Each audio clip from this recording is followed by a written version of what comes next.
کیا شادی منگنی سے پہلے لڑکی کو دیکھنا جائز ہے؟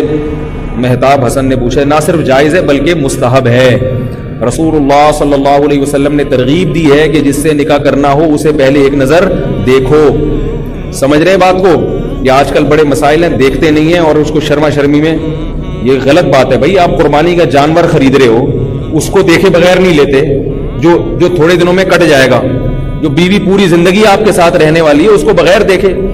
ہم لوگ شرم و حیا کا شکار ہوتے ہیں. وہ شرم و حیا جو شریعت کے خلاف ہو وہ شریعت میں پسندیدہ نہیں ہے. ایک آدمی نے ایک عورت کو بیوی بنانا ہے, ساری زندگی رکھنا ہے, اس کو پتا تو مجھے ملنے والا کیا ہے, تو بتاؤ مجھے کیا ملنے والا ہے. اور بڑے اس پہ کیسز ہوئے ہیں.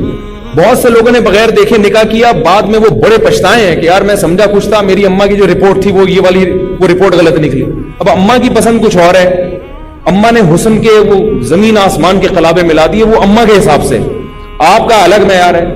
دیکھو پھر اگر آپ کو بے شک وہ اچھی شکل کی نہیں لگ رہی آپ شادی کر لیں اس سے, لیکن آپ کو پتا تو ہوگا نا کہ بھئی سوچ سمجھ کے کی ہے. اس لیے یہ چیزیں جو ہے نا, حضرت مغیرہ ابن شعبہ رضی اللہ تعالیٰ عنہ فرماتے ہیں کہ میں بغیر دیکھے نکاح کرتا تھا. انہوں نے بہت نکاح کیے تھے. تو کہہ رہے ہیں جب نبی صلی اللہ علیہ وسلم سے میں نے حدیث سنی تو ایک جگہ گئے, نکاح کا پیغام بھیجا تھا, صحیح حدیث ہے یہ. کہہ رہے ہیں میں جھانک کے لڑکی کو دیکھنے کی کوشش کر رہا تھا, کسی نے مجھے پیچھے سے پکڑا اور کہا کہ تم صحابی رسول ہو کے یہ حرکت کر رہے ہو, کیا کر رہے ہو تم؟ انہوں نے کہا کہ مجھے نبی صلی اللہ علیہ وسلم نے حکم دیا جس سے نکاح کا ارادہ ہو اس کو ایک نظر دیکھو. لیکن یہ اس میں اس کو غلط استعمال نہ کریں. بعض لوگ سارا دن جھانکا تاکی کرتے رہتے ہیں, پکڑے جاتے ہیں تو بولتے ہیں ہم تو شادی کی نیت سے دیکھ رہے تھے. تو وہ اپنی بہن بیٹیوں کو سامنے رکھیں پہلے کہ ان کے ساتھ اگر کوئی حرکت کرے تو آپ کو کیسا لگے گا. تو جو واقعی سنجیدگی سے نکاح کا ارادہ کرتا ہو اس کے لیے جائز ہے کسی ہیلے سے, کسی بہانے سے, کسی بھی طریقے سے اس کو دیکھ لے. بغیر دیکھے بھی جائز ہے. بعض لڑکیاں اتنا سخت پردہ کرتی ہیں, وہ کہتی ہیں جاؤ نہیں دیکھنے دیں گے, تو پھر کوئی اور طریقہ استعمال کریں, ہیلا استعمال کریں.